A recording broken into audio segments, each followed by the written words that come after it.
Welcome to news analysis debate. తెలంగాణలో రిజర్వేషన్లో గందరగోళం నెలకొంది. కొన్ని చోట్ల పంచాయతీలు ఏకగ్రీవమయ్యే పరిస్థితి ఉండగా మరికొన్ని చోట్ల ఆయా పంచాయతీలకు రిజర్వేషన్ కేటగిరీలో అభ్యర్థులు దొరకని పరిస్థితులు నెలకొన్నాయి.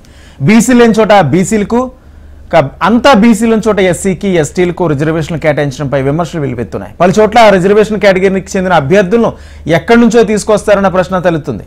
ప్రభుత్వం కులగణన ప్రకారం రిజర్వేషన్లు కేటాయించమని పదే పదే చెప్తున్నప్పటికీ రిజర్వేషన్ల కేటాయింపులో కాంగ్రెస్ ప్రభుత్వానికి చిత్తశుద్ధి లేదని విపక్షాలు విమర్శిస్తున్నాయి. ఇదే అంశానికి సంబంధించి డిబేట్ కంటిన్యూ చేద్దాం. అంతపాటు డిబేట్లో పాల్గొనడానికి బచ్చు శ్రీనివాస్ గారు ఉన్నారు, బీఆర్ఎస్ సీనియర్ నాయకులు. నమస్తే అండి. డాక్టర్ లింగం యాదవ్ గారు కాంగ్రెస్ అధికార ప్రతినిధి, వెంకటరెడ్డి గారు బీజేపీ అధికార ప్రతినిధి. నమస్తే. నమస్తే సార్.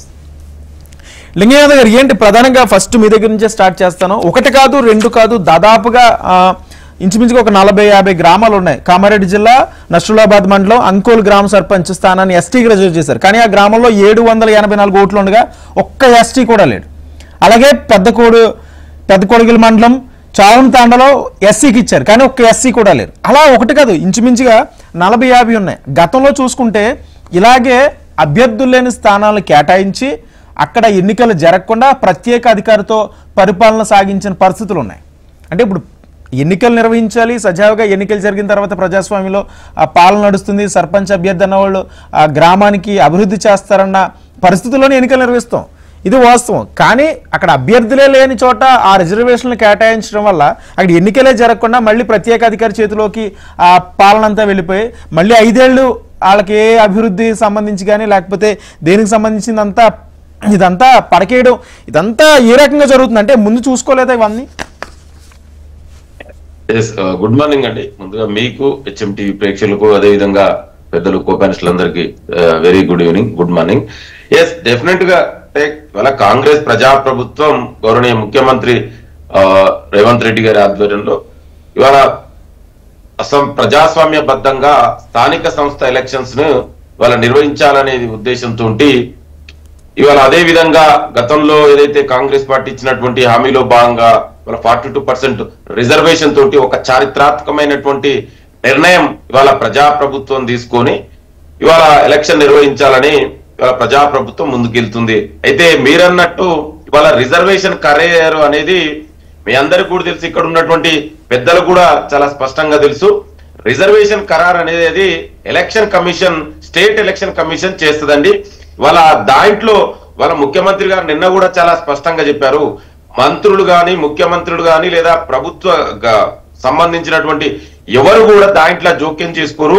అది only election commission, state election commission నిర్ణయం ప్రకారమే అది జరుగుతుంది అనేది. అయితే మీరన్నట్టు అట్లాంటిది ఏదైనా ఉంటే అది ఎలక్షన్ కమిషన్ బాధ్యత తీసుకుంటుంది తప్ప ఇది దయచేసి దీంట్లో ప్రభుత్వానికో మంత్రులు ఇన్వాల్వ్ అయ్యో సీఎం ఇన్వాల్వ్ అయ్యో వాళ్ళ బాధ్యత ఎవరిది కూడా లేదండి. ఎందుకంటే ఈ ప్రజాప్రభుత్వం ఒక పారదర్శకంగా, ఒక జవాబుదారితరంగా ఎలక్షన్ నిర్వహించాలి. ఎందుకంటే స్థానిక సంస్థలు ఒక రాజ్యాంగబద్ధంగా ఇవాళ గతంలో మనం కాంగ్రెస్ ప్రభుత్వం ఆనాడు పివి నరసింహారావు గారి ఆధ్వర్యంలో రాజ్యాంగ హోదా ఇవ్వడం జరిగింది. ఇవాళ స్థానిక సంస్థలు బలోపేతమైతేనే ఇవాళ రాష్ట్రం, దేశం కూడా బలోపేతమైతుంది. ప్రజలకు అందుబాటులో ఉన్నటువంటి స్థానిక సంస్థలని ఇవాళ మన కోర్టు గతంలోనే చెప్పడం జరిగింది, సెప్టెంబర్ లోపు మీరు నిర్వహించాలని. దానికి అనుగుణంగానే ఇవాళ ప్రభుత్వం నిర్వహిస్తుంది తప్ప మీరన్నట్టు ఆ రిజర్వేషన్ లో ఎక్కడ కూడా ఇవాళ మంత్రులకు గాని, ముఖ్యమంత్రి గాని రాజకీయ జోక్యం లేకుండా ఇవాళ అక్కడ ఆ యొక్క ఎంపిక అనేది జరిగింది. అయితే మీరన్నట్టు అట్లాంటిది ఏదైనా ఉంటే కూడా అది ఎలక్షన్ కమిషన్ నిర్ణయం మీదకే ఆధారపడి ఉంటుంది తప్ప ఇందులో దయచేసి మీరు రాజకీయాలకు ఇందులో ఛాన్స్ లేదు. ముఖ్యమంత్రి గారు నిన్న కూడా మీరు చూసి ఉంటారు, మొన్న కూడా గత సొంత ముఖ్యమంత్రి గారి కాన్స్టిట్యూన్స్ లో కూడా ఆ విధంగా జరిగింది. ఇవాళ మీరన్నట్టు చాలా మంది మా పార్టీలో ఉన్న వాళ్ళు కూడా ఇవాళ వాళ్ళు అనుకున్న రిజర్వేషన్ రాకపోవడం వల్ల కొంత అట్లాంటిది ఉంటది. కాకపోతే ఇది ఎక్కడ కూడా రాజకీయానికి జోక్యం లేకుండా ఫెయిర్ గా ఎలక్షన్ నిర్వహించాలనే ఉద్దేశంతో election commission, state election commission నిర్ణయం మేరకే అవి ఆధారపడి జరిగినాయి. రైట్. శ్రీనివాస్ గారు,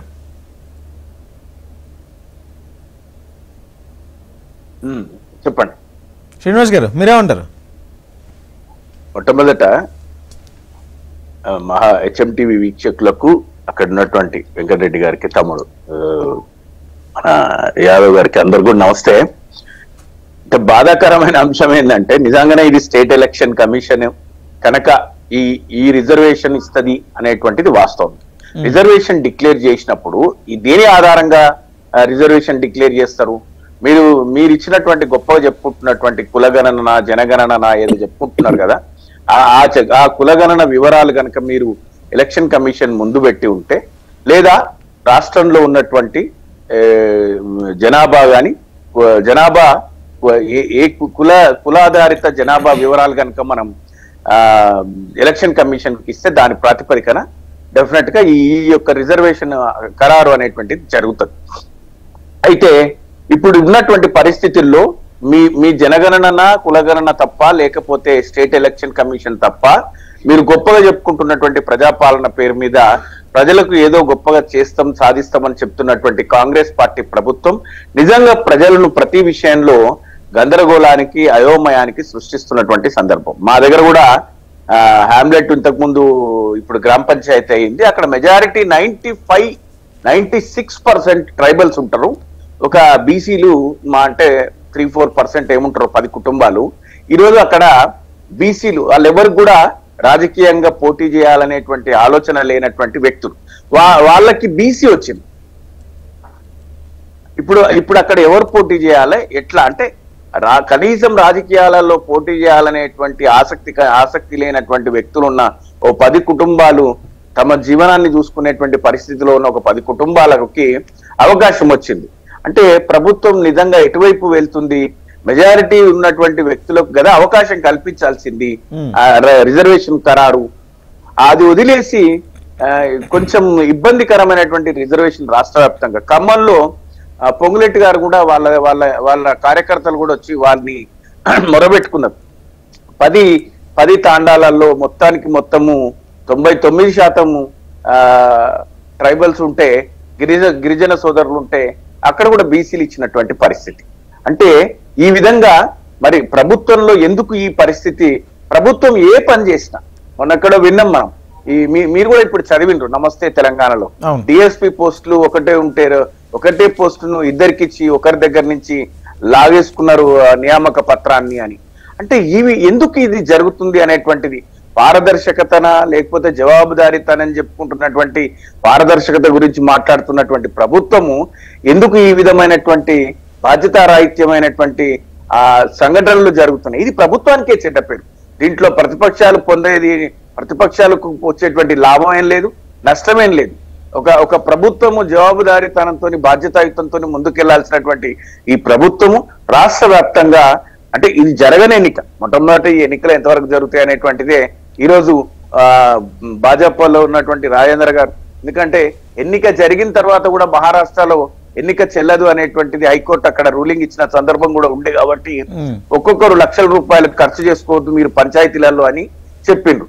అసలు ఎన్నిక జరిగినా కూడా ఈ ఎన్నిక నిలబడుతుంది అనేటువంటి నమ్మకం లేని ఈరోజు రాజకీయ మేధావులు అంటే రాజేంద్ర గారు senior most politician of the political system, whether he may B BJP or ఏదైనా ఉండొచ్చు, బీజేపీ అన్నా ఏదైనా కావచ్చు. కానీ రాజకీయాలలో చాలా కాలం నుంచి ఉన్నటువంటి పెద్దలందరూ కూడా ఈ ఎన్నిక పట్ల అందరూ కూడా అనుమానాన్ని వ్యక్తం చేస్తున్నారు. ఎందుకంటే చట్టబద్ధత లేనటువంటి ఎన్నిక జరుగుతుందా జరగదా, జరిగితే నిలబడదా? రాష్ట్రంలో ఉన్నటువంటి 12,000 గ్రామ పంచాయతీలలో నిలబడే గ్రామానికి 3 నిలబడే అంటే 36-40 మంది జీవితాలతోని ఒక గ్రామ పంచాయతీ ఎన్నికలే చెలగాటం. 576 జెడ్పీటీసీలు అంటే ఒక 2,000 మంది జెడ్పీటీసీలు 2,500 మంది జెడ్పీటీసీలు లక్షలాది రూపాయలు వెచ్చించి ఎన్నికకు వెళ్తారు. అంటే కుటుంబాల ఆర్థిక వనరులు కూడా అన్యాయం అయిపోయేటువంటి పరిస్థితులు రేపు పొద్దున ఉంటాయి. ఈ ప్రభుత్వం ఆ విధమైనటువంటి మరి ఆ పాపం మూటగట్టుకుంటుందా, లేకపోతే నిజంగానే సజావుగా నిర్ణయించి ఏ ఆటంకాలు లేకుండా మరి అదేంటంటే మేము ఎన్నికలు నిర్వహించినటువంటి ధీమాను వ్యక్తం చేస్తుందా, ఆ ఎన్నికలు నిర్వహించిన విజేతగా నిలబడుతుందా చూడాల్సినటువంటి పరిస్థితి అయితే ఉంది. అట్లాంటి పరిస్థితులలో ఎలక్షన్ కోర్టులో చర్చ జరుగుతుంది. కోర్టులో ఇంకా వాయిదా 8వ తారీఖు ఉంది. దీని మీద విచారణకి ఇచ్చిన రిజర్వేషన్లు తప్పుడు రిజర్వేషన్లు పూర్తి స్థాయిలో బీసీలు ఉంటే గిరిజనులకు ఇచ్చినటువంటి ప్రాంతాలు రిజర్వేషన్ తప్పు, అది ఎన్నిక జీవో తప్పు, కోర్టు మొట్టికాయలు వేసి కోర్టు అడిగిన ప్రశ్నలకు సమాధానం ఇయ్యలేక రేపొద్దున ఇంకా మరింత గందరగోళానికి వెళ్లే ప్రయత్నము, అంటే ప్రజలను ఎందుకు తప్పుదో పట్టించే ప్రయత్నం చేస్తుంది కాంగ్రెస్ ప్రభుత్వం. వాళ్ళు చెప్పుకునేటువంటి ప్రజాప్రభుత్వము, ఈ ప్రజాప్రభుత్వం ప్రజలను ఎందుకు ఇబ్బంది పెడుతుంది? ఏ ఇబ్బందులు లేకుండా కదా మా ప్రభుత్వం, బీఆర్ఎస్ ప్రభుత్వం బ్రహ్మాండంగా పరిపాలన సాగించిన 10 సంవత్సరాల్లో ఎట్లాంటి ఇబ్బందులు లేకుండా, ఎట్లాంటి ఈ యొక్క న్యాయపరమైనటువంటి చిక్కులు లేకుండా ఎన్నికలు కానీ లేకపోతే ఏ విధంగానైనా నిర్వహణ జరిగిన సందర్భాలు ఉండే ప్రభుత్వము ఈ ప్రజలకు అనేక విధాలుగా ఇబ్బందులు కలిగించేటువంటి, ఎందుకంటే ప్రభుత్వానికి ఒక టెక్నికల్ టీం ఉంటది, లీగల్ టీం ఉంటది, ఎక్స్పీరియన్స్డ్ ఐఏఎస్ IPS ఉంటారు. రామకృష్ణారావు గారినే పెట్టుకున్నారు చీఫ్ సెక్రటరీగా. మరి ఎందుకు ఈ ఇబ్బందులు జరుగుతున్నాయి అనేటువంటిది అయితే ప్రభుత్వం ఆలోచించాలి, గమనించాలి, దీనిపై సమీక్షించుకోవాలి. ఇంకా షెడ్యూల్ మాత్రమే ఖరారు చేసింది, ఎన్నికల నోటిఫికేషన్ రాలేదు కాబట్టి దీనిపై పునరాలోచిస్తే మంచిది అనేటువంటిది నా అభిప్రాయం. రైట్. వెంకటరెడ్డి గారు ఏంటి ఏమంటారు అంటే, ఒక పక్క మీ పార్టీకి సంబంధించి చూసుకుంటే ఇక్కడ 2 వాదనలు వినిపిస్తున్నాయి. ఒకటేమో బీసీ రిజర్వేషన్లే సపోర్ట్ చేస్తూ మీ చీఫ్ మాట్లాడుతుంటే, మీ పార్టీలో కొంతమంది ఇందులో గందరగోళం జరిగింది, ఇదంతా అవకతవకలు ఉన్నాయని కూడా వ్యాఖ్యలు చేస్తున్న పరిస్థితులు కనిపిస్తున్నాయి. ఇప్పుడు ఒకటి మిత్రమా, మా రాష్ట్ర అధ్యక్షుడు రామచంద్రరావు గారు చాలా స్పష్టంగా 42% రిజర్వేషన్స్ బీసీలకు ఇస్తూ జారీ చేసినటువంటి జీవో నెంబర్ 9ని స్వాగతం పలకడం జరిగినటువంటిది. దాంట్లో మాకేం సందేహం లేదు. మేము చాలా టీవీల్లో కూడా అది చెప్తున్నటువంటిది మా పాలసీ. కాకపోతే కోరలు వీకి అయోమయంలో ఉండేటువంటి పద్ధతుల వల్ల దాంట్లో అనేక బలహీనతలు ఉండి బీసీలను మోసం చేస్తున్నారు రేవంత్ రెడ్డి గారు అనేది మా ఆరోపణ. ఈ 2 వేరు. ఇప్పుడు రామచంద్రరావు గారు వెల్కమ్ చేసినాడు. మా గౌరవ ఎంపీ ఈటల రాజేందర్ గారు దాంట్లో ఉండేటి, ఎందుకంటే సామాజిక వర్గాల నుంచి వచ్చిండు, బీసీ వర్గాల నుంచి వచ్చిండు, ఆయన రాజకీయ జీవితం బీసీ సామాజిక అంశాల మీద ఉన్నది కాబట్టి వల్ల ఆయనకు వచ్చినటువంటి ఫీడ్బ్యాక్ ఏంటంటే ఆ బీసీల సంక్షేమం కూడా అతను చూసుకోవాల్సిన అవసరం ఉంటుంది. కాబట్టి దీంట్లో అనేక మోసాలు ఉన్నవి, అమలు కావు, అమలయ్యే పరిస్థితి కనపడతలేదు. ఇది మీరు లక్షల కోట్ల రూపాయలు ఖర్చు పెట్టకండి, మీరు ఖర్చు పెడితే ఆఖరికి వస్తే ఆగమైపోతారు అనేటువంటి పద్ధతిలో ఆయన మాట్లాడడం తప్పే ఉందండి. కరెక్టే కదా. ఇప్పుడు అందరికి ఉన్నటువంటి అనుమానం అదే కదా. ఇప్పుడు 8 రోజులు ఎందుకు ఆగలేకపోయాడు? 8వ తేదీ నాడు వచ్చేటువంటి జడ్జిమెంట్ ఏదో ఒకటి వస్తుంది కదా మనకు హైకోర్టులో. ఎలక్షన్స్ పెట్టమనో పెట్టకూడదనో లేకపోతే ఏమైనా సవరణలు ఇస్తూ గౌరవ జడ్జి గారు ఆదేశాలు ఇవ్వచ్చు కదా. ఎందుకు తొందరపడ్డాడు?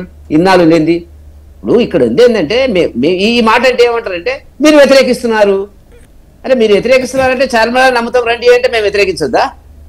వీలు కానటువంటి అంశాలను తీసుకొచ్చి ప్రతి కుటుంబానికి 10 లక్షల రూపాయలు దళితులకు ఇస్తాము అని చెప్పి గత ప్రభుత్వం చెప్పినట్టుగా రేపు రేవంత్ రెడ్డి గారు కూడా మేనిఫెస్టోలో పెడతారు అనుకోండి.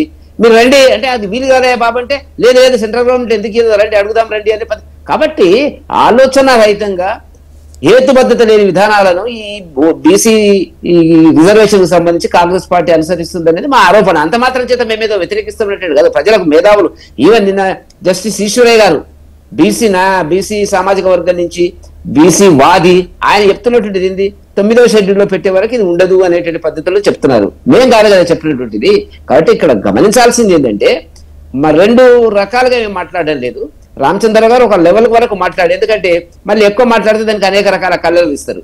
కాబట్టి అసలైనటువంటి బీసీ సామాజిక వర్గం నుంచి వచ్చినటువంటి ఈటల రాజేందర్ గారు మాట్లాడిన దాంట్లో వాస్తవం, పూర్తి వాస్తవం ఉంది అనేటువంటిది అక్కడ పక్కకు పెడితే, ఇప్పుడు మీరు చర్చ పెట్టినటువంటిది రిజర్వేషన్స్ గందరగోళం. అసలు ఈ ఎన్నికలే గందరగోళము, అయోమయము.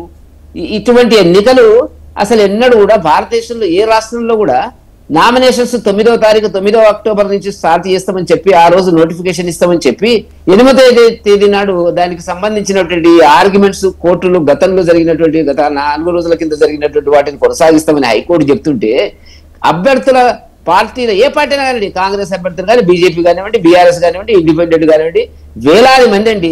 ఇప్పుడు 1,27,000 ఎంత ఉన్నది, నేను ఒక ఫిగర్ తీసుకుంటే మెంబర్లు, వార్డు మెంబర్లు అంటే ఎంతమంది పోటీ చేస్తారంటే 3-4 లక్షల మంది పోటీ చేస్తారు. మిగతా వాటికి అన్ని ఒక 5-6 లక్షల మంది పోటీ చేసేటువంటి గ్రామ స్థాయిలో జరిగేటువంటి ఎన్నికలకు సంబంధించి ప్రభుత్వము స్పష్టంగా ఒక అవగాహన ఇచ్చినట్టుగా మనకు కనపడతలేదు, ధైర్యం ఇచ్చినట్టుగా మనకు కనపడతలేదు. ఏమైతుందో అనేటువంటిది. కాబట్టి ఇవాళ జరుగుతున్న పరిస్థితి కోణంలో దృష్టిలో పెట్టుకుని ఈటల రాజేందర్ గారు మాట్లాడినటువంటిది వాస్తవము, యథార్థం కూడా.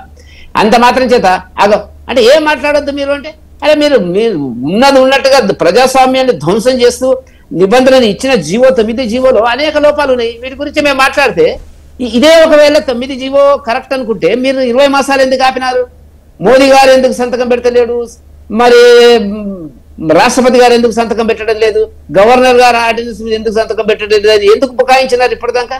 మీకు తెలుసు కదా రాజ్యాంగం, మీరు రాజ్యాంగం మీద ప్రమాణం చేసినారు కదా, మీకు లా డిపార్ట్మెంట్ ఉంది కదా, ప్రభుత్వంలో మంత్రివర్గం ఉంది కదా, ఆలోచన పరులు కదా, కాంగ్రెస్ దేశంలో లేనంత ఆలోచన మేధావులు ఉన్నటువంటి పార్టీ అని వాళ్ళు చెప్పుకుంటుంటారు కదా. మరి ఏం జరిగింది ఇప్పుడు? ఏం చెప్తారు సమాధానం దానికి? కాబట్టి నేను చెప్పదలుచుకున్న పాయింట్ ఏంటంటే ఒక అవగాహన రాహిత్యంతో న్యాయసమ్మతమైనటువంటి అంశాల మీద ఆలోచన లేకుండా ఈ ఎన్నికలకు ముందుకెళ్తున్నటువంటి ఒక సందర్భం లోపల ఈటల రాజేందర్ గారు మాట్లాడిన మాట వాస్తవం. ఇప్పుడు మీరేమన్నారు? రిజర్వేషన్స్ రకరకాలుగా ఇప్పుడు 2-3 సందర్భాల్లో మనకు ఉన్నాయి రిజర్వేషన్స్. బీసీలు ఒక గ్రామంలో బీసీలు అధికంగా ఉంటారు, ఎస్సీలు తక్కువ ఉంటారు. మీరు ఎస్టీకి ఎట్టిస్తారండి? లేక ఎస్సీలు తక్కువ ఉంటారు, ఎస్సీకి ఎట్టిస్తారండి? ఓ గ్రామంలో ఎస్సీలు అధికంగా ఉంటారు, బీసీలు తక్కువ ఉంటారు, మీరు బీసీకి ఎట్టిస్తారండి? అంటే రాజకీయ కోణం లోపల ఈ కాంగ్రెస్ నాయకులు చేస్తున్నటువంటిది ఏంటంటే అక్కడ మనం బీసీలకు ఇస్తే మనం గెలవము, మన వాళ్ళు లేరు కాబట్టి ఎస్సీకి ఇద్దాము, ఎస్సీకి ఇస్తే మన బీసీలకు. అక్కడ రెండవది అగ్రకులాలు ఎక్కడ ఉంటాయి? ఈ అన్రిజర్వ్డ్ సీట్స్ ఉంటాయి. అన్రిజర్వ్డ్ సీట్స్ లో అన్రిజర్వ్డ్ జనాభా ఎక్కువ ఉంటే కూడా బీసీలు లేకపోతే ఎస్సీలు బాగా తక్కువ ఉంటారు. ఉండి దాన్ని బీసీ చేయడము, ఎస్సీ చేయడము, ఇవన్నీ కూడా ఒక కావాలని ఒక కుట్ర కోణం లోపల చేస్తున్నటువంటి డేటా. ఇప్పుడు శ్రీనివాస్ గారు అన్నట్టుగా మీరు ఇచ్చిన డేటా ఏంది ఎలక్షన్ కమిషన్ కు? మీరు ఇచ్చిన డేటా కరెక్ట్ ఉంటే ఎలక్షన్ కమిషన్ చేస్తుందా పొరపాటు? దాన్ని ప్రశ్నించాల్సిన అవసరం ఉంటుంది కదా. మళ్ళీ అది కోర్టుకి వెళ్తుంది, వాడు నేస్తాడు రేపు కోర్టులో. ఏంది మా ఊర్లో అసలు ఎస్సీలు లేరండి, ఎస్సీలు లేకుండానే రిజర్వేషన్ ఇచ్చినారు, లేకపోతే మా ఊర్లో అసలు ఎస్టీలు లేరు రిజర్వేషన్ ఇచ్చినారు. కోర్టుకి వెళ్తే ఏం చేస్తుందండి? కోర్టు మళ్ళీ దాని మీద రకరకాల తీర్పులు ఇచ్చేటువంటి అవకాశం ఉంటుంది కదా. కాబట్టి నేను చెప్తున్నటువంటిది ఏంటంటే ఈ ప్రభుత్వానికి రేవంత్ రెడ్డి గారికి ఎన్నికలను సజావుగా న్యాయబద్ధంగా నిర్వహించాలనేది లేదు, నిర్వహించలేని పరిస్థితిలో ఉన్నాము అని చెప్పి వాళ్ళకు కూడా తెలుసు. కాబట్టి ఇవన్నీ కూడా పిల్లి మొగ్గలు వేయడం అనేటువంటిది, రకరకాల విన్యాసాలు చేయడం, రకరకాల సర్కస్ చేస్తున్నటువంటి సర్కస్ ఫిట్ చేస్తున్నటువంటి సందర్భం మనకు కనపడుతున్నటువంటి ఒక అంశము. కాబట్టి ఇవాళ దేశంలో ఉండేటువంటి వివిధ రాష్ట్రాల్లో ఏం జరిగింది? ఎవరు వ్యతిరేకం కాదు, ఎవరు 42% మీరు ఇస్తామన్నారు, మేము మద్దతు ఇస్తున్నాము, కానీ ఎట్లా చేస్తారో చెప్పండి అంటే అవి అట్లా అంటారేంది? మీరు ప్రశ్నిస్తారేంది? అది ఎక్కడ మీరు ఇచ్చిన జీవోలో ఎక్కడ స్పష్టత లేదని మేము అంటున్నాం. ఇప్పుడు కూడా మేము వాస్తవానికి మాట్లాడితే మేము అట్లా జరగొద్దని కోరుకుంటున్నాము. ఎన్నికలు జరగాలి, 42% ఆ బీసీ వర్గాలకు రావాలని కోరుకుంటున్నాము. అది వాస్తవం కూడా. అటువంటి పరిస్థితి లోపల మా మీద బురద జల్లి బట్టగాల్చి మీదేసేటువంటి పద్ధతి లోపల కాంగ్రెస్ నాయకులు అనుసరిస్తున్నారు. కాబట్టి ఇవన్నీ కూడా వాళ్లకు ఈ యొక్క అవగాహన ఉందా లేదా మరి మనకు అర్థం కాదు. ఇప్పుడు డెడికేటెడ్ కమిషన్ వేయడానికి ముందే ప్లానింగ్ డిపార్ట్మెంట్ ద్వారా డేటా కలెక్ట్ చేసారు. విచిత్రమైన పరిస్థితి. డెడికేటెడ్ కమిషన్ ద్వారా జరగలే డేటా. వాళ్ళంటే మేము పక్కడ్బందీగా బహిర్గతంగా. కానీ ఇక్కడ ఒక అంశం గమనించుకుంటే ఎస్సీ ఎస్టీ రిజర్వేషన్ సంబంధించి 2011 జనాభా లెక్కలను ప్రామాణికంగా తీసుకున్నారు. బీసీ రిజర్వేషన్ సంబంధించి 2024 కులగణన ప్రామాణికంగా తీసుకున్నారు. సర్పంచ్ ఎన్నికలకు సంబంధించి 2018 ఏదైతే లెక్కలు ఉన్నాయో 2018 నాటి రిజర్వేషన్లు ఉన్నాయో దాన్ని ప్రామాణికంగా తీసుకున్నారు. వాస్తవం. ఇప్పుడు చట్టంలో అంబేద్కర్ రాసినటువంటి రాజ్యాంగంలో ఎస్సీల జనాభా పెరిగితే ఎంత పెరిగితే దామాషా పద్ధతి లోపల వాళ్లకు పర్సంటేజ్ పెరగాల అనేటువంటిది ఉంది. ఆ పద్ధతి లోపల జరుగుతున్న దేశంలో బీసీలకు సంబంధించిన కండిషన్ లేదు. ఏది జనాభా పెరిగితే అదే పద్ధతులు ఇవ్వాలనేది లేదు. వాళ్ళకు ఒక స్థిరమైనటువంటి పర్సెంటేజ్ ఇచ్చినారు. సరే రేపు భవిష్యత్తులో ఏం జరుగుతుంది, ఏ ప్రభుత్వం అయినా ఇవ్వచ్చు, మేము కాదనడం లేదు, మేము వద్దడం లేదు, వ్యతిరేకించడం లేదు. మీరు అన్నట్టుగా 2011లో ఎస్సీ జనాభా తీసుకుని బీసీ జనాభా మొన్నటి 2024-25 తీసుకుని రిజర్వేషన్లు ఇస్తామంటే ఎస్సీలకు అన్యాయం జరగలేదండి. ఎస్సీలకు అన్యాయం జరుగుతుంది. ఎట్లా తీసుకుంటారండి మీరు? అదే మీరు జనాభా తీసుకుంటే ఈ పద్ధతిలో కాబట్టి గందరగోళమైన పరిస్థితి. ఆ డేటా ఎంతవరకు కరెక్ట్ అయింది ఇప్పటి వరకు పబ్లిక్ డొమినియన్ లో పెట్టలేదు మిత్రమా. దాన్ని ఇప్పుడు ఏ క్యాస్ట్ ఎంత ఉంది అనేది ఇంతవరకు చెప్పలే వాళ్ళు. ఏమైనా టోటల్ గా మాట్లాడుతున్నారు 56.33 42% ఇస్తున్నాము, ఇంతవరకు పెట్టలే. ఎందుకు? రాష్ట్రం ఎందుకు? ఏ కులం ఎంత ఉందో చెప్పాలా కదా. మీరంతా కలెక్ట్ చేసినామంటారు కదా. కాబట్టి ఇది ఒక హంబకు ఎన్నికల హామీని ఇచ్చి తెలుసో తెలియక ఇచ్చి దానిలోకి వెళ్ళి బయటపడలేక ఆ బురదను అందరికి అంటించడానికి ప్రయత్నం చేస్తున్నటువంటిది రేవంత్ రెడ్డి గారి ప్రభుత్వం అని చెప్పి ప్రజలకు తెలుసు, ఆ సామాజిక వర్గాలకు తెలుసు. తీసుకుందామండి. అంటే ఇక్కడ మీరు అంటుంది ఏంటంటే ఇక్కడ ఎన్నికల కమిషన్ సంబంధించి కాస్త తికమక జరిగింది ఎన్నికల కమిషన్ అని మీరు అంటున్నారు. అయితే ఇక్కడ ప్రధానంగా మీ మీద వచ్చే ఎలిగేషన్ ఏంటంటే బీసీ రిజర్వేషన్లే హడావుడిగా జీవో జారీ చేసి దాన్ని ప్రతిపాదించారు తప్ప మిగిలిన అంశాలను ఎందుకు ప్రతిపాదించలేదు? ఇప్పుడు సర్పంచ్ ఎన్నికలకు సంబంధించి 2018 ప్రామాణికంగా తీసుకోవాల్సిన అవసరం, లేకపోతే ఎస్సీ ఎస్టీలకు సంబంధించి 2011 ప్రామాణికంగా తీసుకోవాల్సిన అవసరం చేయండి. ఇప్పుడు మీరు మాట్లాడినతో పాటు ఇప్పుడు బీఆర్ఎస్ నాయకులు బీజేపీ నాయకులు మాట్లాడుతుంటే చాలా విడ్డూరంగా ఉంది. అంటే ఇవాళ మొదటిసారిగా దేశ చరిత్రలోనే ఇవాళ బీసీలకు 42% రిజర్వేషన్ ఇవాళ స్థానిక సంస్థల్లో ఇస్తే చూసి తట్టుకోలేక ఓర్వలేక ఇవాళ బీఆర్ఎస్ బీజేపీ నాయకులు మాట్లాడుతున్న ద్వంద్వ వైఖరి మనకు చాలా స్పష్టంగా కనబడుతుంది. ఇవాళ ఒక డెడికేషన్ కమిషన్ వేసి శాస్త్రీయబద్ధంగా సర్వే చేసి ఇవాళ ఒకటే పాయింట్ ఒకటే పాయింట్ అదే మీరు 42% మీరు చాలా పకడ్బందీగా అమలు చేశాను మీరు అంటున్నారు కదా. కొన్ని గ్రామాల్లో మీకు లిస్ట్ మీద పంపిస్తాను నేను. కొన్ని గ్రామాల్లో నలుగురు ఉన్నారు బీసీ కులానికి సంబంధించి, అది నలుగురే ఉన్నారు. నలుగురు కుటుంబ సభ్యుల్లో నలుగురికి బీసీ మహిళని కేటాయించిన నేపథ్యంలో అక్కడ మహిళ లేరు ఆ ఇంట్లో. అండి నేనేమంటున్నా అది ఎలక్షన్ కమిషన్ చేస్తుందండి. మీకు మీకు తెలుసు అది ప్రభుత్వం ఇన్వాల్వ్ కాదండి. అది ఎలక్షన్ కమిషన్ ఆఫ్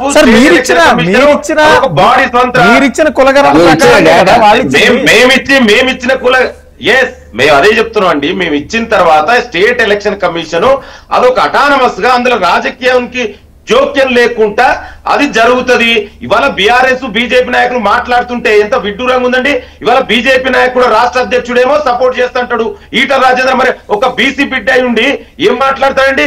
అంటే బీసీలకు రిజర్వేషన్ వస్తే తట్టుకోలేనటువంటి వ్యక్తులు వీళ్ళు బీజేపీ బీఆర్ఎస్ నాయకులు కుట్రలు చేస్తూ కావాలని. దాని గురించి మీరు ఎందుకు మాట్లాడండి? ఇవాళ స్వాతంత్రానంతరం మొదటిసారిగా జనాభా దమాషా ప్రకారం ఇవాళ బీసీలకు రిజర్వేషన్ వస్తుంటే దీని మొదటి నుంచి దీన్ని అడ్డుకోవడానికి కొంతమంది దీని పేరు మీద కోర్టు పోతుంటారు. ఇవాళ ఫామ్ హౌస్ లో కూర్చున్న వాళ్ళు ఇక్కడ దీని మీద కుట్రలు జరుగుతున్నాయి. ఇవాళ కోర్టు పోవడానికి ఎంకరేజ్ చేసింది వీళ్ళే. ఇది ఒక రిజర్వేషన్ దీని మీద అంటే ఎట్టి పరిస్థితులలో బీసీలకు రిజర్వేషన్ అడ్డుకోవడం వీళ్ళ టార్గెట్ ఏదో వంక పేరుతోటి. ఇవాళ ఇదేసారి కాదండి, ఎక్కడైనా కూడా డెఫినెట్ కూడా ఎలక్షన్ కమిషన్ మీరు గతంలో కూడా ఇదే జరిగింది. ఇప్పుడు మీరు ఏదైతే అన్నారో రిజర్వేషన్ అక్కడ జనాభా ఒక కమ్యూనిటీ తక్కువ ఉంటే ఆ కమ్యూనిటీకే అక్కడ రిజర్వేషన్ అనేది అది ఎలక్షన్ కమిషన్ ఆఫ్ ఇండియా చేస్తుంది. గతంలో బీఆర్ఎస్ అధికారంలో ఉన్నప్పుడు కూడా అదే జరిగింది. ఇవాళ ఇక్కడ కుట్ర అది కాదండి. మనం దీని వెనుకున్న కుట్ర అర్థం చేసుకోవాలి. దీని వెనుక అసలు కుట్ర ఏంటంటే ఎలక్షన్ జరగొద్దు, బీసీలకు రిజర్వేషన్ రావద్దు, ఇది అసలు కుట్ర. అందుకే నేను మీ ద్వారా కూడా చెప్తున్నా తెలంగాణ ప్రజలకు, ఇవాళ ప్రజాప్రభుత్వం మా కమిటెడ్ ఉంది. వీళ్ళు మాట్లాడితే రిజర్వేషన్ వీళ్ళు ఎందుకు నిలవరండి? ఇవాళ గతంలో 50% క్యాప్ అనేది అది 92లో చెప్పిన case Indra Sawhney versus union of India. ఇవాళ మన ఈడబ్ల్యూఎస్ రిజర్వేషన్ 10% ఇచ్చిర్రు, 60% రిజర్వేషన్ అయింది. మీకు బీజేపీకి చేతనైతే కేంద్ర ప్రభుత్వంతో కొట్లాడి బిల్లు పెట్టియొచ్చు కదా, ఎందుకు మాట్లాడరు మీరు? మీరే అధికారంలో ఉండరు కదా. మరి నరేంద్ర మోడీ ఓబీసీ అని చెప్పుకుంటాడు, ఈ టెక్నికల్ ఓబీసీ, మరి ఎందుకు పార్లమెంట్ లో బిల్లు పెట్టాడు? ఈడబ్ల్యూఎస్ రిజర్వేషన్ మీ అందరికీ తెలుసు, 2 రోజులలో ఈడబ్ల్యూఎస్ రిజర్వేషన్ బిల్లు పాస్ అయి చట్టమైంది. మరి ఏ సైంటిఫిక్ డేటా ఉందండి అక్కడ? ఇవాళ ఇక్కడ సైంటిఫిక్ డేటా ఉంది. బ్యాక్వర్డ్నెస్ ఆధారంగా ఎంత ప్రజల జనాభా ఆధారంగా రిజర్వేషన్ ఇస్తే దీన్ని అడ్డుకోవడానికే చూస్తున్నారు తప్ప మీరు ఎందుకు ఒక పాజిటివ్ దృక్పథంతో ఆలోచిస్తలేరు?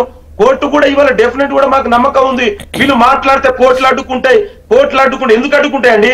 మరి ఈడబ్ల్యూఎస్ రిజర్వేషన్ 60% అయింది కదా, 10% ఇచ్చినప్పుడు ఎందుకు అడ్డుకోలే? ఎందుకు మీరు మాట్లాడలేదు? ఎందుకు మీరు కేంద్రంతో బీజేపీ నాయకులు ఇన్ని మాట్లాడతారు? ఈటల రాజేంద్ర ఒక బీసీ అయి ఉండి మాట్లాడే విధానమేనా? ఆయన దమ్ముంటే మీ నరేంద్ర మోడీతో కొట్లాడు, బిల్లు పెట్టి.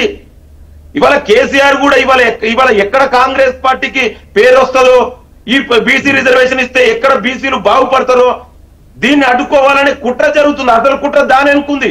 దాని పేరు మీద ఇది రిజర్వేషన్ బాగలేదంటారు, ఇది చెల్లదని ఒకరంటారు, అసలు ఎలక్షన్ ఏం నడవని ఒకరంటారు. అంటే మీ ఉద్దేశం ఏంది? నడవద్దా? బీసీలకు నోటికాడి ముద్దలు లాక్కుంటారు. దాని గురించి మనం మాట్లాడాలి. ఇవాళ మీరు చెయ్యండి, మేము చేస్తున్నాం కదా. ఆనాడు కేసీఆర్ ఉన్న రిజర్వేషన్ తగ్గించిండు. ఆనాడు స్థానిక సంస్థల్లో 33% ఉంటే దాన్ని 22% తీసుకొచ్చిండు. ముందు మరి దానికి క్షమాపణ చెప్పాలి. అరే మేము ఒక మంచి ప్రయత్నం చేస్తున్నాం. ముఖ్యమంత్రి రేవంత్ రెడ్డి గారు, ప్రజాప్రభుత్వం, మన అందరం కూడా ఒక పాజిటివ్ మైండ్ సెట్ రిజర్వేషన్ అమలు అయితే బీసీలకు ఒక వేలాది పోస్టులు ఇవాళ సర్పంచ్లుగా, ఎంపీటీసీలుగా, జెడ్పీటీసీలుగా, చైర్మన్లుగా, మున్సిపల్ చైర్మన్లుగా, కౌన్సిలర్ గా ఎన్నికైతారు. వాళ్ళకు ఒక రాజ్యాధికారంలో వాట ఇవ్వాలనేది ఇవాళ కాంగ్రెస్ పార్టీ ప్రజాప్రభుత్వం ఆలోచిస్తే కోడిగుడ్డు మీద ఈకలు వెళ్ళినట్టు ప్రతిసారి ఏదో వంక పెట్టుకొని దీన్ని అడ్డుకోవడమే లక్ష్యంగా పనిచేస్తున్నారు తప్ప, దయచేసి నేను మీ ద్వారా కూడా ఇక్కడున్న నాయకులకు కూడా చెప్తున్నా, మనందరం కూడా సామాజిక న్యాయానికి కట్టుబడి ఉన్నటువంటి వ్యక్తులం. దీన్ని ఈ 42% అడ్డుకోవడం మీ ఉద్దేశం అయితే మరి అదే చెప్పండి. అంతే తప్ప దయచేసి బీసీలకు వచ్చిన మంచి సువర్ణ ఒక అవకాశం వచ్చింది, దాన్ని మీరు అడ్డుకోకండి. ఇవాళ మీరు అన్నట్టు ప్రతిసారి జరిగేదండి రిజర్వేషన్ అనేది. అది ఎలక్షన్ కమిషన్ ఆ చిన్న లాజిక్ మర్చిపోయి మీరు చేసిరు ప్రభుత్వం ఎందుకు ఇన్వాల్వ్ అవుతుందండి అలా? అంటే ముఖ్యమంత్రి గారు, మంత్రులు, కాంగ్రెస్ ఎమ్మెల్యేలు చెప్పి ఇది మీరు ఎస్సీకి చేయండి, ఇది బీసీకి చేయండి, ఇది ఓసీకి చేయండి, ఇది ఉమెన్కి చేయండి అని మేము చెప్పం కదా, మేము ఇన్వాల్వ్మెంట్ చేయం కదా. మరి గతంలో వాళ్ళు అట్లా చేసిరేమో. ఇవాళ ముఖ్యమంత్రి గారు చాలా స్పష్టంగా చెప్పారు, మా పార్టీ నాయకులు కూడా కొన్ని ఏరియాలలో అవకాశం కోల్పోతున్నారు. వాళ్ళు అనుకున్న రిజర్వేషన్ రాలే, అయినా కూడా మేము ఎక్కడ కూడా మనకు ప్రజల ముఖ్యం, పారదర్శకంగా ఎలక్షన్ జరగాలి, మనం అనుకున్నటువంటి స్థానిక సంస్థలను బలోపేతం చేయాలి. తద్వారా ఇవాళ అక్కడ ఉన్నటువంటి ప్రజలకు అందుబాటులో స్థానిక ప్రభుత్వాలు ఉంటాయి. ఇవాళ అదే విధంగా బీసీల రిజర్వేషన్ ఒక గొప్ప అవకాశం వచ్చింది. దీన్ని దృష్టిలో పెట్టుకొని మేము ఎలక్షన్ పోతున్నాం తప్ప ఏదైనా ఎక్కడైనా ఏదైనా ఉంటే దాన్నే హైలైట్ చేసి భూతద్దంలో చూపించి మీరు ఇది జరిగింది, మీకు ఇక్కడ ఇది ఉంది అంటే అది ఎప్పుడైనా జరిగేదండి. ఇవి గతంలో కూడా జరిగింది. మరి చెప్పమనండి, గతంలో ఎప్పుడు అట్లా జరగలేదా? మీరే చెప్పారు ఇంతకుముందు చాలా స్పష్టంగా. అంటే నేను అదే చెప్తున్నాండి, దయచేసి మనం ఒక గొప్ప ఆశయంతో పనిచేస్తుంది ఇవాళ తెలంగాణ ప్రజా ప్రభుత్వం, ముఖ్యమంత్రి రేవంత్ రెడ్డి గారు.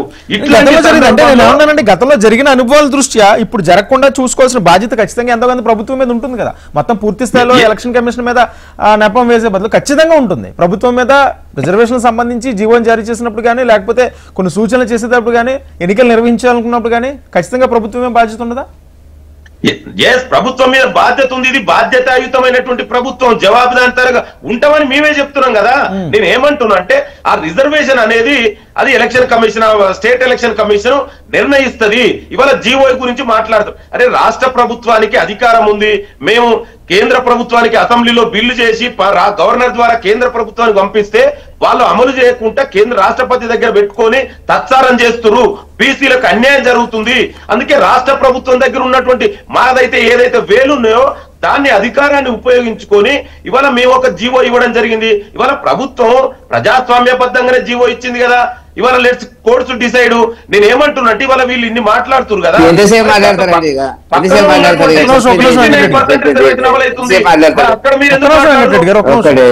ఒక్క నిమిషం అండి, మీరు మాట్లాడినప్పుడు ఇంటర్వ్యూ కదా.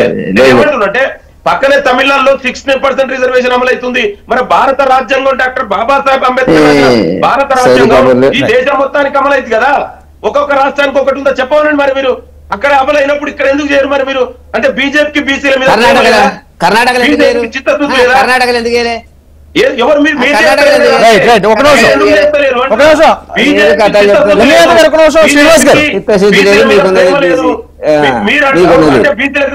వెంకటరెడ్డి గారు మీ టైం వస్తే ఇంటరప్ట్ అవ్వండి ప్లీజ్. మీకు కూడా బోల్ టైం ఉంది. ఒక నిమిషం లింగయ్య గారు, శ్రీనివాస్ గారు ఏమంటారు? శ్రీనివాస్ గారు జరిగింది ఏంటంటే గతంలో కూడా బీఆర్ఎస్ ప్రభుత్వంలో బీఆర్ఎస్ ఉన్నప్పుడు గత 10 ఏళ్లలో చాలా ఎలాంటి జరిగాయి అనేది ఒక నిమిషం లింగయ్య గారు ఒక నిమిషం అండి. నేను వారు మాట్లాడినప్పుడు మీరు చూడండి, వారు మాట్లాడినప్పుడు నేను ఇంటరప్ట్ కూడా కాలేదు. లేదు ఒక నిమిషం లింగయ్య గారు ఒక నిమిషం ఏమైనా ఇంటరప్ట్ మీరు వినండి. మరి బీజేపీ బీసీలని మోసం చేసింది, వంచిన పార్టీ. ఇవాళ మేము బీసీలకు ఆదుకుంటున్నాం. న్యాయానికి ఏం మాట్లాడతారండి? 11 ఏళ్ళుగా మీరే ఉన్నారు కదా. టెక్నికల్ ఓబీసీ నరేంద్ర మోడీ ఎందుకు బీసీల గురించి మాట్లాడతలేడు? ఎందుకు పార్లమెంట్ లో చట్టం చేస్తలేడు? మాట్లాడే దమ్ముందా మీకు? నరేంద్ర మోడీ శ్రీనివాస్ గారు దయచేసి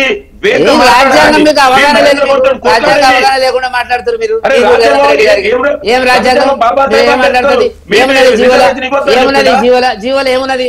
చెత్త జీవో బీసీలను మోసం చేయడానికి ఇచ్చిన జీవో ఇది. మీరు ప్రభుత్వం మరి 11 ఏళ్ళుగా అధికారంలో ఉండి బీసీలను మోసం చేస్తుంది నరేంద్ర మోడీ కదా. అందుకే ఇచ్చిన టికెట్లు. రైట్ విమర్శలతో లింగయాదవ్ గారు ఒక్క నిమిషం లింగయాదవ్ గారు పార్లమెంట్ లో పెట్టట్లేదు మంత్రివర్గంలో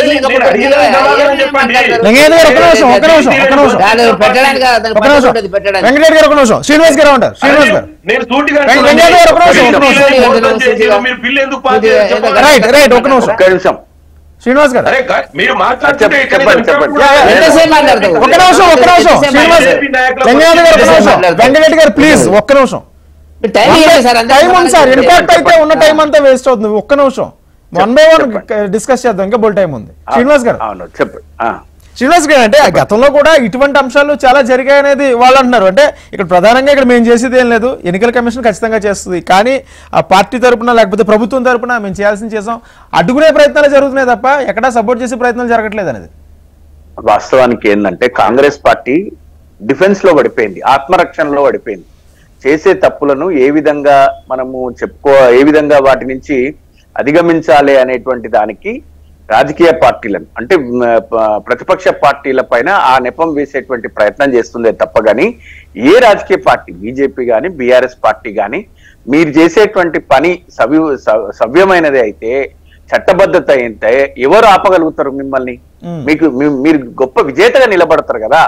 ఈ రోజు మీరు గనక చేసే పని గనక సవ్యమైనదే రేపు పొద్దున కోర్టు అనుకూలంగా ఇదే ఒక నిమిషం అనుకూలమైందైతే ఎవరు కూడా ఇప్పుడు ఎవరు ఎన్ని కుట్రలు చేసినా కూడా అరచేతిని అడ్డబెట్టి సూర్యకాంతిని ఆపలేరు అని ప్రభుత్వం చేయాలనుకున్నటువంటి ఒక మంచి పనిని ఎన్ని కుట్రలు చేసినా ఏ ప్రతిపక్షం ఎన్ని కుట్రలు చేసినా కూడా అది నిలబడదు. మన సంకల్పం మంచిదైతే వాస్తవానికి ఏంటంటే ఈ రోజు మీరు ఇచ్చినటువంటి హామీలు నిలబెట్టుకోవడానికి అంటే ఒక తప్పు మీద ఒక తప్పు 100 తప్పులు చేసుకుంటూ పోతా ఉన్నారు. ఒకసారి అబద్ధం ఆడితే దానికి అప్పుపుచ్చుకోవడానికి మరొక అబద్ధం ఎట్లా ఆడతారో మనుషులు, ప్రభుత్వం కూడా తను ఇచ్చినటువంటి వాగ్దానాలు నిలబెట్టుకోవడానికి ప్రజలలో నిలబడలేక చెప్పుకోలేక అటు చెయ్యలేక తను అనేకమైనటువంటి నిజంగా మీ ఒక్క జీవో నెంబర్ 9తోనే 42% రిజర్వేషన్లు అమలు చేయగలిగే పరిస్థితి కనుక ఉంటే ఈ కులగణన ఎందుకు, ఈ తీర్మానాలు ఎందుకు, 2 సార్లు తీర్మానాలు ఎందుకు, గవర్నర్ గారిని కలవడం ఎందుకు, జంతర్ మంతర్ మీటింగ్ ఎందుకు, బీజేపీని నిందించడం ఎందుకు, రాష్ట్రపతి గారిని నిందించడం ఎందుకు, ఇవన్నీ ఎందుకు? ఇవన్నీ అవసరమే లేకుండే కదా. మరి ఏం చేయాలి మీరు చెప్పండి. ఎట్లా బీసీలో 42% రిజర్వేషన్ వస్తాం మీరు చెప్పండి. చాలా స్పష్టంగా చెప్పినాం మేము చాలా స్పష్టంగా చెప్పినాము. న్యాయ నిపుణులు గాని ప్రతిపక్ష పార్టీలు గాని ఇంక్లూడింగ్ బీజేపీ ఈ జీవో నెంబర్ 9 షెడ్యూల్ 9లో చేర్చితే తప్ప మనము తమిళనాడు తరహా ఇవ్వలేము, బీహారు మహారాష్ట్ర కూడా ఇవ్వడానికి ప్రయత్నించి ఒక్క నిమిషం బీహారు మహారాష్ట్ర కూడా ఇవ్వలేకపోయింది. మీరు వాళ్ళు ఇచ్చినటువంటి కోర్టులో కూడా మీరు ఇంప్లీడ్ అయ్యిండ్రు. కోర్టు ప్రొసీడింగ్స్ కోర్టులో వేసిన దావాలలో మీరు తెలంగాణ ప్రభుత్వం కూడా ఇంప్లీడ్ అయింది. అయితే మీరు అన్ని చేసిండ్రు, అన్ని రకాలుగా ప్రభుత్వం చేయలేదని నేను అనడం లేదు కదా, జరగాల్సిన తీరులో జరగటం లేదు. ఈ తంతంతా అంటే చివరికి ఇది ఫెయిల్ 34 మార్క్స్ వస్తే ఏం లాభం? ఆ విధంగా ప్రయత్నం చేయకూడదని ప్రతిపక్షాలు కోరుకుంటున్నాయి. అయినా సరే మేము ముందుకెళ్తాం అంటే ఆ అపవాదు కూడా మీ ప్రభుత్వం మోస్తుంది, మూట కట్టుకుంటది. దానికి ఎవరు బాధ్యులు కాదు. మీరు సపోర్ట్ చేయండి అన్న, మీరు పాజిటివ్ దృక్పథంతో ఆలోచించండి. మీరు ఎందుకు మీరు ఇట్లా ఆలోచన వస్తుంది అసలు మీకు? మీరు ఎందుకు అనుకుంటున్నారు? ఇప్పుడు ప్రభుత్వం ప్రజాస్వామ్యబద్ధంగానే బీఆర్ఎస్ అనుకుంటుంది. కోర్టు అడిగిన ప్రశ్నలకు మీ ప్రభుత్వము అడ్వకేట్ జనరల్ దగ్గర సమాధానాలు లేవు, వాయిదా వేసిండ్రు. మీరు ఏం చేస్తారు? భవిష్యత్ మీ ప్రణాళిక ఏంటంటే కూడా చెప్పలేని దుస్థితి ప్రభుత్వానికి ఉండే కదా. అది హైకోర్టు అయితే బీఆర్ఎస్ పార్టీ కాదు కదా. అందుకే హైకోర్టు మీద నమ్మకం ఉంది, మాకు నమ్మకం ఉంది. మీరు వెయిట్ చేయండి. మీరే మాట్లాడితే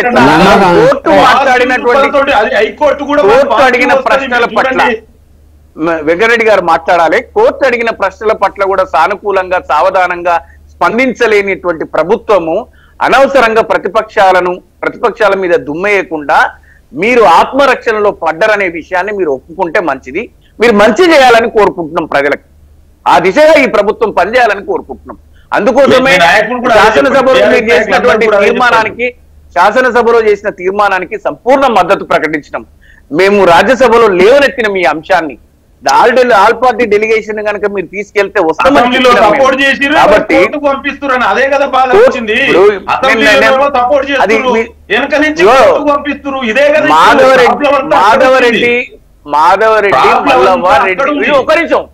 మాధవరెడ్డి మల్లవ్వ రెడ్డి జాగృతికి సంబంధించినటువంటి వ్యక్తులు, వాళ్ళు సోషల్ యాక్టివిస్టులు, వాళ్ళు ఏ రాజకీయ పార్టీ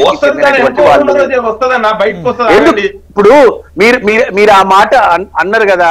మొన్న ముఖ్యమంత్రి గారికి కూడా శుభాకాంక్షలు చెప్తూ పెద్ద పోస్టర్ చేపించిండు. అది నిన్న కూడా చూపించిన మనం ఏదో ప్యానెల్లో కలిసిండు, కేటీఆర్ ని కలిసిండు. ఆయన ఇంకా ఇప్పుడు కావాలని ఎవరెన్నో అందరికి తెలుసన్నా. అది రాజకీయ పార్టీ ఉండి నడిపించడం వల్ల ఒక ప్రజారాజ్యం వేయడానికి ఎవరో ఉండాల్సిన అవసరం లేదు. నేను అదే చెప్తున్నా. మీకు ఆలోచన అసలు మీరు అడ్డుకుంటారు, ఇది వీగిపోతుందని మీరు ఎందుకు వస్తుంది ఆలోచన? మీరు ఆలోచించండి. ఆలోచించాలన్నా పొంగులేటి శ్రీనివాసరెడ్డి గారికి ఆయన అనుయులు చెప్పినటువంటి మాటలు మా తండాలో బీసీలకు వచ్చిందని బీఆర్ఎస్ ప్రభుత్వం లేవనెత్తిన అంశం కాదు ఇది. అది మీరు గమనించాలి. అన్న మీకు కూడా తెలుసు, మీరు మేము హెచ్ఎంటీవీలో కూర్చున్నా మనం కాదు కదా డిసైడ్ చేసేది. ప్రభుత్వము జనగణన కులగణన చేసినటువంటి కాంగ్రెస్ ప్రభుత్వము తను పూర్తి స్థాయిలో ఎలక్షన్ కమిషన్ కు సమాచారం ఇవ్వడంలో కూడా విఫలమైన సందర్భంగా మీరు ఈ యొక్క రిజర్వేషన్ ను షెడ్యూల్ చేసిండ్రు, ఈ రిజర్వేషన్ ను నిర్ణయించారు రాష్ట్ర వ్యాప్తంగా. దాని వల్ల కూడా ప్రజలు ఇబ్బంది పడుతున్నారు. ప్రభుత్వం పునరాలోచిస్తే మంచిది. ఇప్పుడు ఒక్కటి ఏంటంటే కోర్టులో ఎవరు వేయించారు అనేది, ఎవరు ఎందుకు వేయిస్తారండి, ఏ వ్యక్తికి ఉండే స్వేచ్ఛ ఆ వ్యక్తికి ఉంటుంది. ఆ మాటకు వస్తే రేవంత్ రెడ్డి గారితో మాధవరెడ్డి ఫోటోలు ఉన్నాయి. రెడ్డి సంఘం సభలకు వెళ్ళింది రేవంత్ రెడ్డి గారు, కిషన్ రెడ్డి గారు కాదు. కిషన్ రెడ్డి గారు తన 30 సంవత్సరాల జీవితంలో రెడ్డి సభలకు వెళ్ళలేదు. మీరు వెళ్ళిండ్రు, మీ నాయకుడు వెళ్ళిండు, రెడ్డిల గురించి మాట్లాడిండు. అవన్నీ ఎందుకు ఇప్పుడు చర్చ? రెడ్డి అనేవాడు ఒకడు గ్రామంలో ఉంటే ఎట్లా మాట్లాడతారంటే కుల పిచ్చి ఉన్నటువంటిది మీరు రేవంత్ రెడ్డికి మీరు మాట్లాడతారు. ఈటల రాజేందర్ గారు బీసీ సామాజిక వర్గం, బీసీలు నష్టపడకూడదని చెప్పిండు, సలహా ఇచ్చిండు. అంత మాత్రం చేత మీరు వ్యతిరేకిస్తున్నారంటే మీరు ఇచ్చినటువంటి జీవోలో పసలేనటువంటి జీవో ఇచ్చి కోర్టు ఇచ్చినటువంటి సమాధానాలు మండే నాడు మేము చెప్తాం ఏంది అనేటువంటి చెప్పినటువంటి అడ్వకేట్ జనరల్ 8 రోజులు మీరు ఎందుకు ఆగలేదు? మీకు తెలుసది. బీసీలను కాంగ్రెస్ లో 55 సంవత్సరాల కాంగ్రెస్ పాలనలో ఎవరు మోసం చేయలే, కాంగ్రెస్ పార్టీ కూడా చేయలే. కానీ రేవంత్ రెడ్డి మోసం చేయబోతుండే అనేటువంటిది ప్రజల్లో ఉండేటువంటి స్పష్టత, నమ్మకం లేదు. మీరు 8 రోజులు ఆగి నోటిఫికేషన్ ఇస్తే ఏం పోయింది అంటే ఒక్కటే మీకున్నది, రాహుల్ గాంధీ గారి ఇమేజ్ దేశంలో తగ్గకూడదు. మొత్తం ఒక జీవో ఇచ్చినారు, మోడల్ ఇది తెలంగాణ అని చెప్పుకున్నాడు, సిడబ్ల్యూసీలో చెప్పుకున్నారు, దేశం అంతా ప్రకటించుకున్నారు.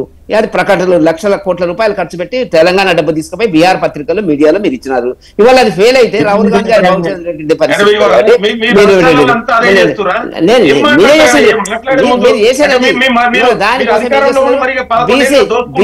బీసీలను బలి చేస్తున్నారు, తెలంగాణ బీసీలను బలి చేయబోతున్నారు. మీరు 8వ తారీఖు నాడు బయటపడిన తర్వాత ఏం మాట్లాడతారని చూద్దాం.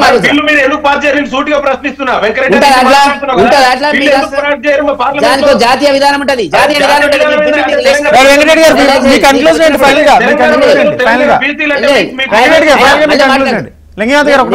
ఆయన ఆపమన్నాడు. నేనేమంటున్నా అంటే ఒక జాతీయ విధానం ఉంటది. మీరు 55 ఏళ్ళు ఏం చేసిండ్రు? మీరు పరిపాలించారు కదా, ఏం చేసిండ్రు? మోసం చేసిండ్రు కదా. ముక్కు చెప్పలేయండి మొదలు. 50 సంవత్సరాల బీసీలకు మేము అన్యాయం చేసామని చెప్పండి మొదలు. చెప్పిన తర్వాత మళ్ళీ మాట్లాడండి. ఆ పని చేయకుండా మీరు మాట్లాడుతున్నది ఏంటంటే బీసీలకు ఏదో ఒక గాలికి ఒకటి ఇచ్చినారు ప్రకటన, ఆయన ఒకటి చెప్తున్నారు. మీరు ఇచ్చిందే మీరు ఇచ్చిందే అది అమలు కాదని, ఆత్మగౌరవం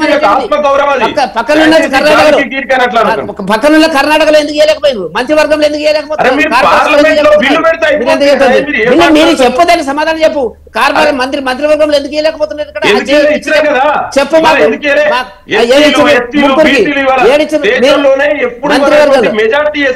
మంత్రివర్గంలో ఎన్ని ఉండాలి? 6 మంత్రులు ఉండాలి మంత్రివర్గంలో. తెలంగాణ